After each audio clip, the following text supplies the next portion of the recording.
ও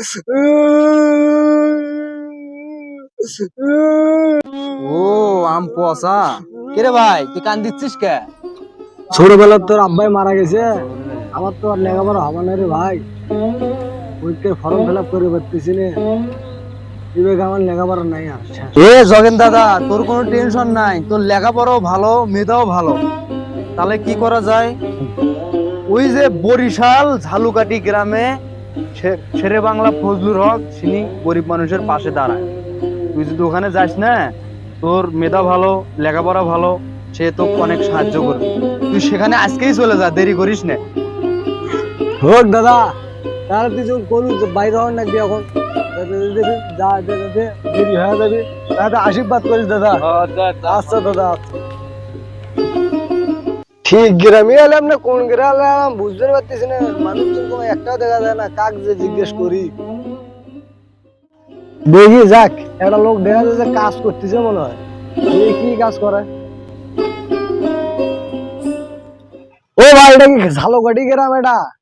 এটা কি তেলে দেখি কি ঝাইল দাঁড়ি হে, তুই কোথায় বাংলা শিখছি, কোন ধার বাংলা? এমনি গরমের সঙ্গে বাঁচতেছ না, কি যে ঝাড়ু ডারু জান মেয়ে জান খেলা ফাজিল। কোন গ্রামে এলাম বাবু? এটা পাগলটা বলি বসছে নাকি? ওকে বাড়ি কি পাই কি না পাই, কোন চক্করের মধ্যে জানি পড়ি বাবু। ঘর বাড়ি আর তো লোকজন দেখা যাচ্ছে। ও বড় ভাই, ভাই এটা কি ঝালুকাঠি গ্রাম? ভাই এটা ঝালকাঠি গ্রাম। এটা কি ছেলেবেলা ফজলু হকের বাড়ি? হ্যাঁ ভাই, এই তো পাশেই ভাই, ওই সামনে মোড় থেকে ডাইনে চলেন, আপনারা নিয়ে যায়, আপনি না চিনলে চলেন যাই। দাঁড়া,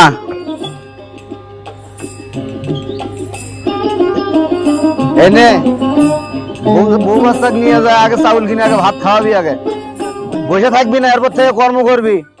এই সেই ঐতিহ্য ভাই, একে ফজলুল হক সাহেব, ওই যে এনার বাড়ি।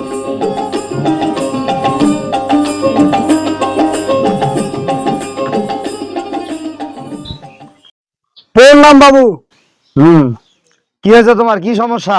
বাড়ি কই? বাবু আমার বাড়ি কুকুরমারি থেকে আসছি আমি। আমি খগেন চন্দ্র সেনের ছেলে, জগেন চন্দ্র সেন। তো বাবা, তোমার কি সমস্যা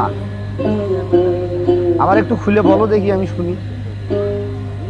বাবু আমি অনেক বিপদে পড়ে আসছি বাবু, আমার সামনে এসএসসি পরীক্ষার ফিসটা যদি আপনি দিতেন তা আমার অনেক উপকার হতো। ও তাই?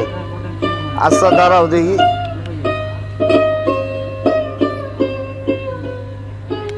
এই যে নাও, এর তোমার পরীক্ষার ফিস। আচ্ছা আদাব বাবু। এ দাঁড়াও, পরীক্ষা দিবে যাবা, খালি পরীক্ষার ফিস দিয়ে হবে না তো। এই যে নাও, এটা দিয়ে তোমার গাড়ি ভরা খাওয়া দাওয়া, এটা নিয়ে যাও। ঠিক আছে বাবু। এ বাবা দাঁড়াও,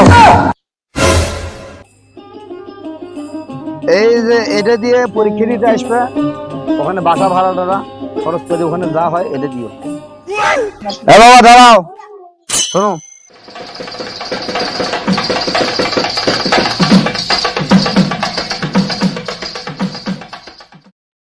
শোনো, দাঁড়াও। তোমাকে যে আমি ওই 20 টাকা কিসের জন্য দিলাম এটা তো জিজ্ঞেস করলে না। বাবু আপনি দিতেই আছেন, আমি নিতেই আছি, আপনি দিতেই আছেন, আমি নিতেই আছি। ওই টাকা 20 টাকা দিলাম, হিন্দু মানুষ, ছাত্র ভালো, জানি পাশও করবে, পাশ টাস করে এই ওই 20 টাকা দিয়ে একটা বাঁশ কিনবে, বাঁশ কিনে আমাকে দেশের পাশাত ওই বাঁশটা লাগিয়ে দিবে, এই জন্য এই 20 টাকা দিবি।